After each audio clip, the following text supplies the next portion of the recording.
but I'm glad Amelia Clark's out of it. And Linda Hamilton was better.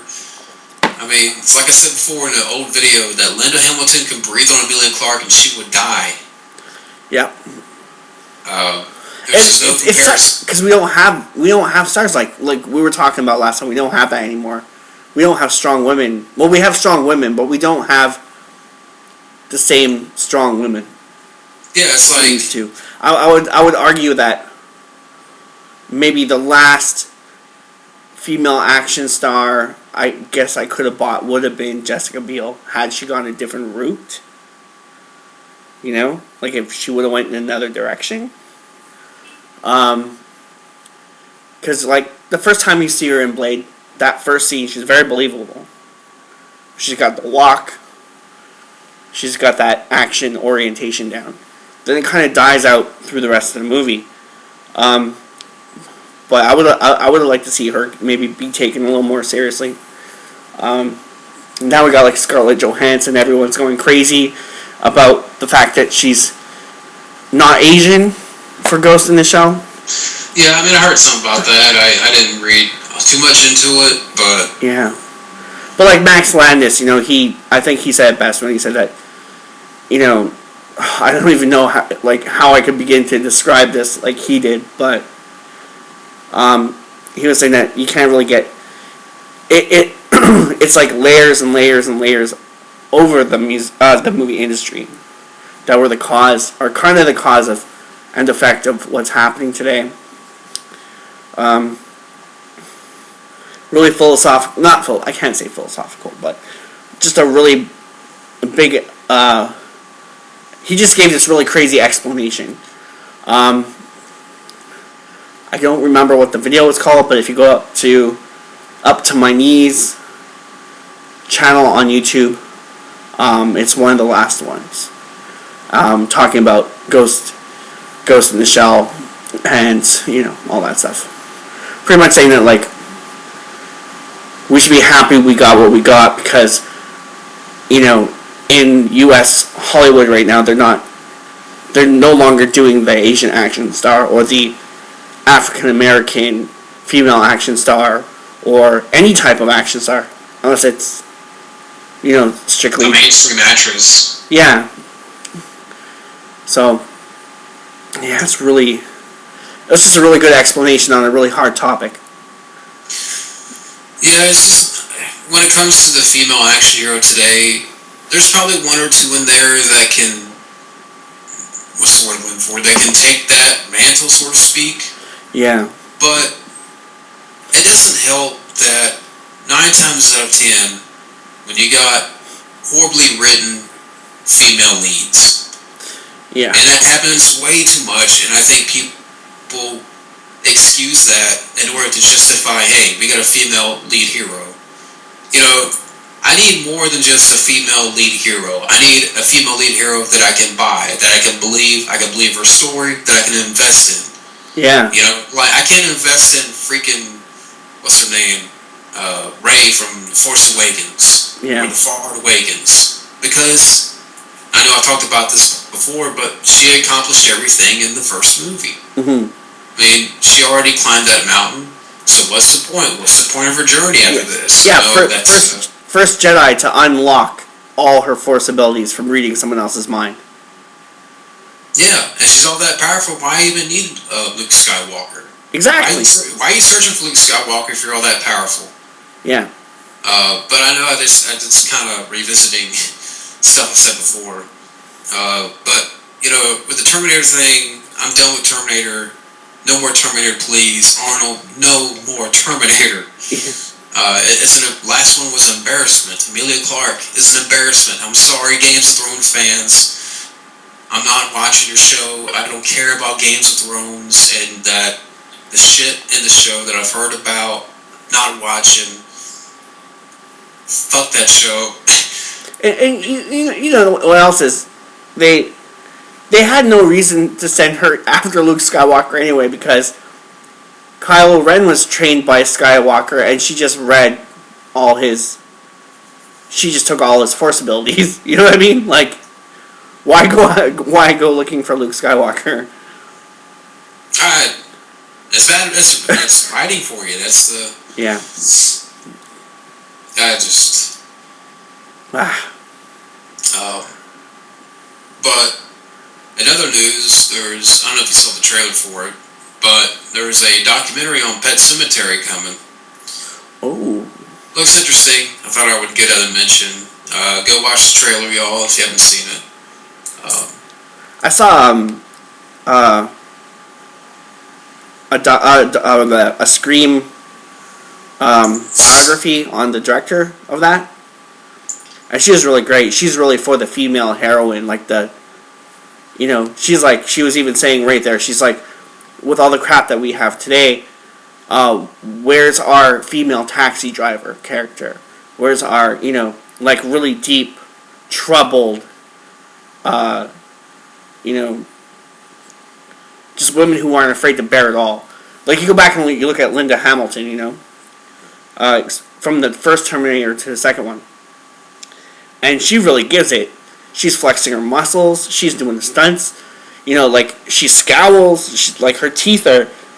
She's, like, clenching her teeth. You can tell that there's emotion there. You can tell that there's range there. You can tell that she's invested. And you kind of look at, like, the last Terminator. It's kind of sad. And that's a good word you mentioned, emotion and range, and you don't see that in your female lead heroes today. And it's not just females, there's also male action heroes that don't have the emotion, don't have the range, because they're bland as hell.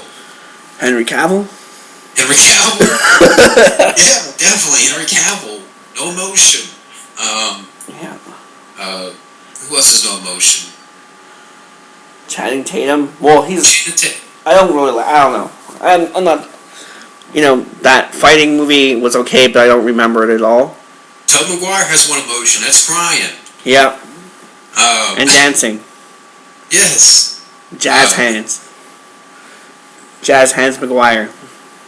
Aaron Taylor Johnson, kick-ass, no emotion. That guy sucks as an actor. Yeah. He fucking led a Godzilla movie that's... I don't want to see. Yeah.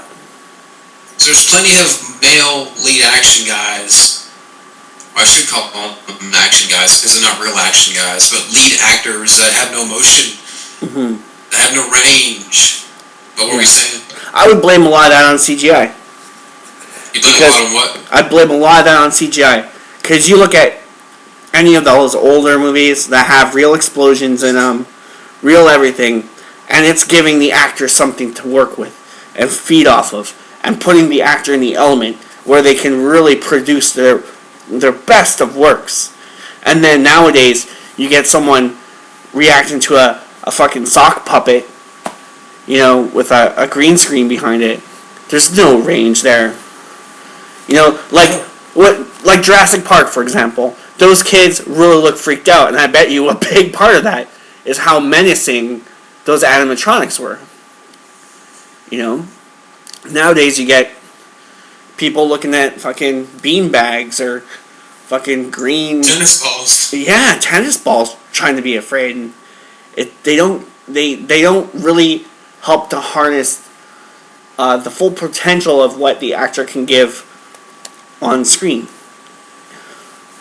And you make a damn good point, because time and time again, I've seen where they try to show emotion, and it seems it's phony.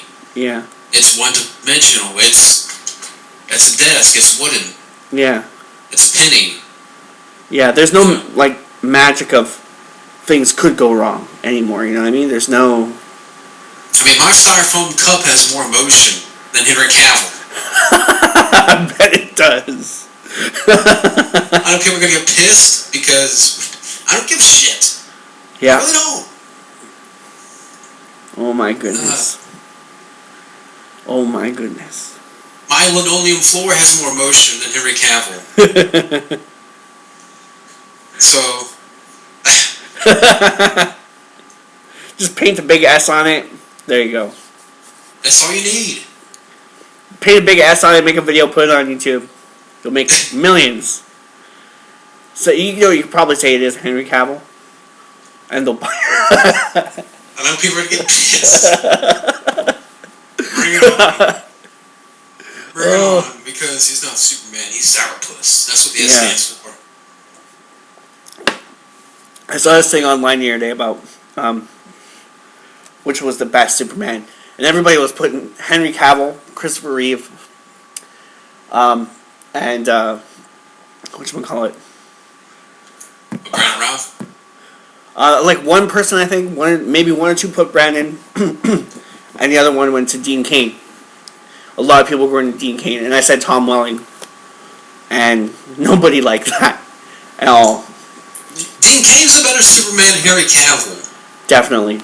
Dean Cain can beat the shit out of Henry Cavill. Yeah. Even Tom Welling. Tom Welling was great. Tom Welling, you look at those earlier seasons, like you were saying that you started watching season 3, you look at those early seasons and you can see the potential in him. Like, if only they would have gave him a crack at being Superman, I think we would have been surprised. Yeah, and this is coming from a guy that I didn't watch Smallville back in the day. I watched it later, and I've come to appreciate it a little bit more. Mm-hmm. And I think Tom Welling's good in the show. It just, oh god, I think about Henry Cavill, and it makes me want to puke. Yeah. Like Tom Welling, I can buy him as an alien. Like, I feel sad when he's sad. I feel his alienation. You know, like I can feel what he's feeling. You know, like you get to those episodes. Like there's one where he goes up against Mixelpidlick, who turns out to be a bookie for some reason, and John Kent's like, I don't want you playing football. You're not going out on that. You're not going out on that field, right?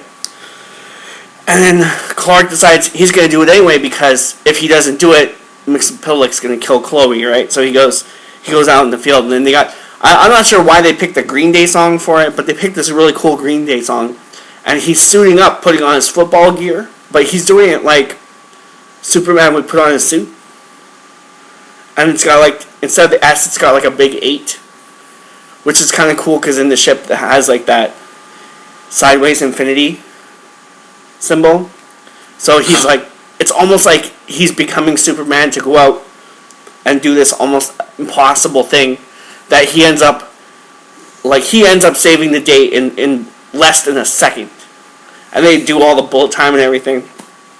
I won't spoil it because I know that you're not there yet, but he's going out on the field, you know, and John Kent's like, you're not going out there. And he's like, every time, you know, like, I shake someone's hand, or give someone a hug, or I have to play football with these guys, I have to make a conscious decision to fall and not to hurt them. Because Jonathan Kent's like, you know, I'm sure guys running into themselves on the football field is, you know, okay, but getting hit by you is kind of like getting hit by a train. So he's like, he makes this really good point, and you can really feel that emotion in his performances. He's got a lot of performances like that on that show. And when do you have a Man of Steel? You had Kevin Costner die in a tornado. Oh, talk to the hand, Clark. You know, I'm going to die in this. Yeah. Yeah, like when I saw Man of Steel, I thought that they dropped the ball completely because they robbed Superman of any other emotion except for guilt. You know? He always has to feel guilty because he's an alien.